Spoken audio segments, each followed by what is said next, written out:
Hello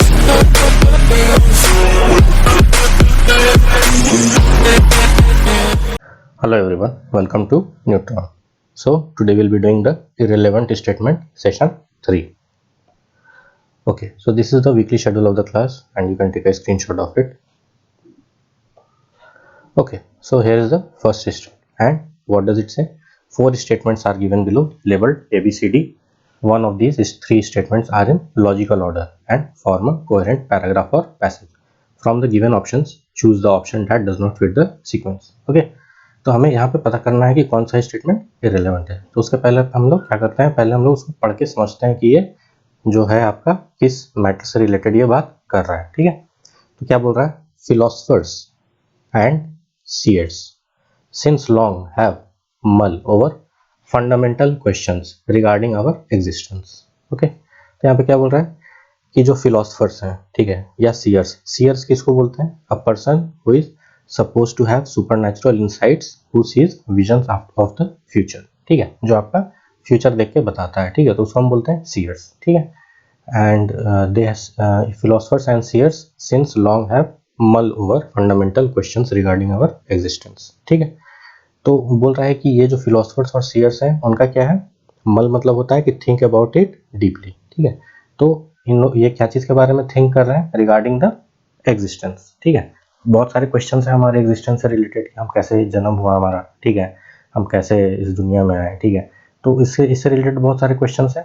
तो बोल रहा है कि ये जो फिलोसफर्स और सीड्स हैं ये काफ़ी टाइम से क्या कर रहे हैं, इसके ऊपर बहुत ही डीपली थिंक कर रहा है। ठीक है, ओके, नेक्स्ट स्टेटमेंट में क्या बोल रहा है, in our existence a random event in evolution or is there a greater principle in life with meaning and purpose. ठीक है, तो बोल रहा है कि क्या हमारा एग्जिस्टेंस जो है हमारा क्या रैंडम है, इवेंट है, ठीक है, एवोल्यूशन में, या फिर इसके पीछे कोई एक प्रिंसिपल है जो काम करता है, ठीक है, प्रिंसिपल ऑफ लाइफ है, ठीक है, विच हैज सम मीनिंग और पर्पस। ठीक है, तो ये इसी के बारे में बात हो रही है यहाँ पे कि ये बोल रहा है कि क्या हमारा जो एग्जिस्टेंस है क्या वो एक कोई रैंडम इवेंट था, ठीक है, या उसके पीछे कोई एक प्रिंसिपल था और जिसके बेसिस पे हमारा एग्जिस्टेंस आया, ठीक है, और क्या उस लाइफ का कुछ मीनिंग और पर्पस है। ठीक है, ओके, नेक्स्ट स्टेटमेंट में क्या बोल रहा है, द उपनिषद्स सेज नेटी नेटी नॉट दिस, तो ये नेटी नेटी का मीनिंग हो गया not this,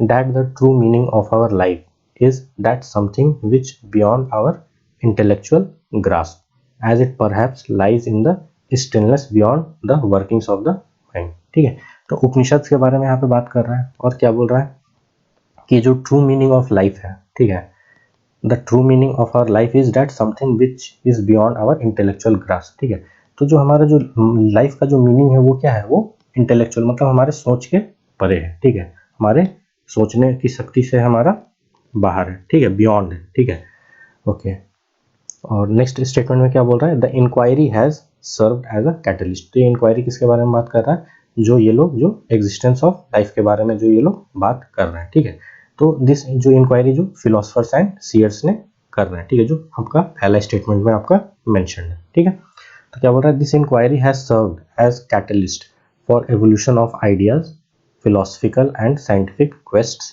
and a trigger for some of the greatest spiritual odyssey. ठीक है, तो बोल रहा है ये जो इंक्वायरी है वो क्या कर रहा है, regarding the ideas, philosophical and scientific quests. ठीक है, तो भले ही हम कुछ नहीं कर रहे हो मगर कुछ ऐसे फिलोसफर्स हैं या ऐसे सीयर्स हैं जो क्या कर रहे हैं, वो उस आइडिया को क्या कर रहे हैं, उसको इंक्वायरी कर रहे हैं उसके बारे में। ठीक है, कि ये आखिर क्यों हुआ, कैसे हुआ, ठीक है, हु व्हाट व्हाई व्हेन क्या है, ये सब सारे क्वेश्चंस को लेके वो लोग क्या कर रहे हैं, इंक्वायरी कर रहे हैं। ठीक है, ओके, तो हमें यहाँ पे अब देखना है कि इसमें ऑड मैन आउट कौन सा है। ठीक है, तो अगर हम ध्यान से अगर हम देखेंगे तो यहाँ पे किस चीज़ के बारे में बेसिकली बात हो रही है, जो हमारा सेंट्रल थीम है वो क्या है, वो एग्जिस्टेंस ऑफ लाइफ, इसी के बारे में बात हो रहा है। ठीक है, यहाँ पे हमारा पहला सेंटेंस में भी दिख रहा है ये एग्जिस्टेंस, ठीक है, और हमारा सेकंड सेंटेंस में भी हमें दिख रहा है क्या, is our existence a random event. ठीक है, तो यहाँ पे टोटली एग्जिस्टेंस से रिलेटेड ही बात हो रही है। ठीक है, उपनिषद में बात हो रहा है ट्रू मीनिंग ऑफ लाइफ के बारे में बात हो रहा है। ठीक है, ओके, और डी में बात हो रहा है दिस इंक्वायरी। तो हमने पहले ही बात किया है कि ये इंक्वायरी जो है ये किसके द्वारा किया जा रहा है, जो फिलोसफर्स हैं, सीयर्स हैं, ठीक है। ओके, तो इसमें क्या है कि हमें odd man out find out करना है। तो आखिर इसमें तो सब तो सेम ही दिख रहा है, मगर इसमें क्या, इसमें डिफरेंस तो जरूर कुछ ना कुछ तो जरूर डिफरेंस होगा, तभी तो हम ऑड मैन आउट इसको हम फाइंड आउट करेंगे, ठीक है। तो इसमें ऑड इसमें है क्या, ए में बात कर रहा है एग्जिस्टेंस का, बी में बात कर रहा है एग्जिस्टेंस का, मगर जो सी है, जो हमारे जो ऑप्शन सी है, इसमें किससे रिलेटेड बात कर रहा है, the true meaning of our life, इससे रिलेटेड ही वो बात कर रहा है, और बोल रहा है कि ये हमारा सोच से परे, हमारे इंटेलेक्चुअल ग्रास्प से बियॉन्ड है, ठीक है। तो इसका हमें पता चल रहा है कि हाँ ये कुछ अलग तरीके का बात कर रहा है ना, क्योंकि ये मीनिंग ऑफ लाइफ के बारे में बात कर रहा है, और बाकी की चीज हमारा किससे रिलेटेड बात कर रहा है, वो regarding the existence of life, ठीक है। तो हमारा ये सी जो है हमें दिख रहा है कि ये ऑड मैन आउट है, ठीक है। तो यही आपका हो जाएगा सही answer. Okay okay, moving on to the set 2। तो इसमें भी इंस्ट्रक्शन सेम ही है, ठीक है। तो हम इसको पढ़ते हैं और समझते हैं क्या बोल रहा है। दिस कैन बी और may not be the only way, ठीक है। ये हो सकता है कि यही एक रास्ता हो, या हो सकता है कि ये रास्ता ना भी हो, ये बोल रहा है। मतलब बहुत ही डायलेमा वाला बात कर रहा है, डिलेमा वाला बात कर रहा है, ठीक है, कंफ्यूजन वाला बात कर रहा है। तो हमें इससे कुछ भी क्लियर हो नहीं रहा है कि किससे रिलेटेड ये बात कर रहा है, ठीक है। ओके, नेक्स्ट में क्या बोल रहा है, by holding on to resentment. Resentment क्या होता है, रिसेंटमेंट मतलब होता है कि एंगर और डिस्प्लेजर अबाउट समवन और समथिंग अनफेयर, ठीक है। जब कुछ भी गलत होता है या कोई भी पर्सन गलत होता है, तो जब आपको अपना विरोध प्रदर्शित करना है, ठीक है, तो उसको हम क्या बोलते हैं, रिजेंटमेंट बोलते हैं, ठीक है। तो बोल रहा है by holding on to resentment, अगर आप उस वो जो भावना है, ठीक है, जो अच्छा भावना नहीं है दूसरे के प्रति या किसी चीज के प्रति, तो अगर आप उसको होल्ड ऑन करके रखते हो, ठीक है, आप उसको हम उसके बारे में हमेशा सोचते रहते हो, ठीक है। तो क्या बोल रहा है, all you are doing is continuing and intensifying your own sadness. तो आप क्या कर रहे हो, कंटिन्यू कर रहे हैं और इंटेंसिफाई कर रहे हो अपने सैडनेस को, ठीक है। और ये सैडनेस किसके वजह से है, ये रिसेंटमेंट के वजह से है, ठीक है।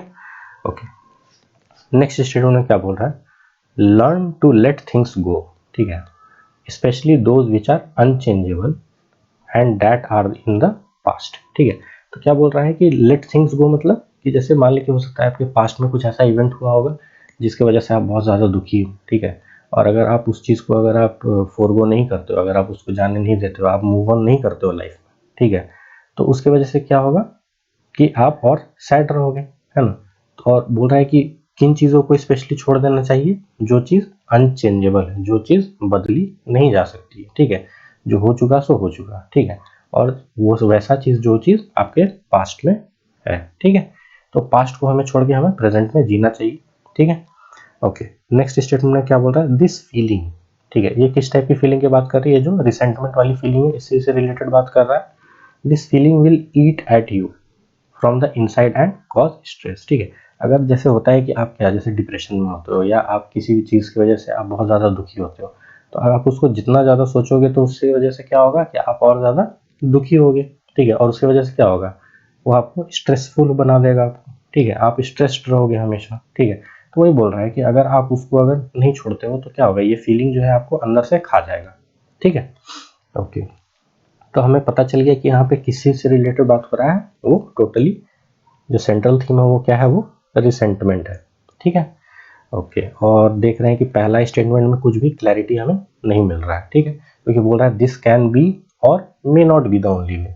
हो सकता है कि ये एकमात्र तरीका हो, या हो सकता है कि ये एकमात्र तरीका ना हो, ठीक है, ऐसा कह रहा है, ठीक है। और बी में ही बात कर रहा है रिसेंटमेंट से रिलेटेड, ठीक है। सी में बात कर रहा है आपका कि अगर आप उन चीज़ों को, अगर आप रिसेंटमेंट को अगर आप जाने नहीं दोगे, उस टाइप की फीलिंग को अगर आप जाने नहीं दोगे, ठीक है, तो उस चीज़ को आपको लर्न करना चाहिए, जो चीज़ आपका पास्ट में रह गया है और जो चीज़ बदला नहीं जा सकता है, ठीक है। ओके, तो सी भी उसी से रिलेटेड बात कर रहा है, रिसेंटमेंट से ही रिलेटेड बात कर रहा है। और ये this feeling will eat at you from the inside and cause stress, ये भी आपका रिसेंटमेंट से ही रिलेटेड बात कर रहा है। तो हमें ये तो पता चल गया कि हाँ सेंट्रल थीम हमारा रिसेंटमेंट है, और इसी चीज़ से रिलेटेड आपका बी, सी और डी बात कर रहा है। और ए जो है आपका बहुत ही क्या बोलते हैं, अनस्पेसिफिक बात कर रहा है, मतलब कोई भी चीज़ स्पेसिफिक नहीं है इसमें, है ना। इसमें एक रैंडम बात कर रहा है कि दिस कैन बी और may not be the only way, ऐसा बात कर रहा है, ठीक है।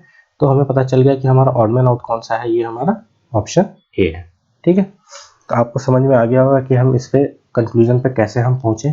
ठीक है, पहले हमें क्या फाइंड आउट करना है कि सेंट्रल थीम, और उससे रिलेटेड हमें जो स्टेटमेंट्स है उनको एक तरफ हमें कर देना है। ठीक है, और जो बच जाएगा, जो कुछ दूसरी तरीके का बात करेगा, ठीक है, दूसरे एस्पेक्ट का बात करेगा, तो उसको हम क्या करेंगे, वही हमारा ऑड मैन आउट होगा। ठीक है, तो हमें पता चल गया कि ऑप्शन ए हमारा ऑड मैन आउट है। ठीक है, so by this we come to the end of the today's session.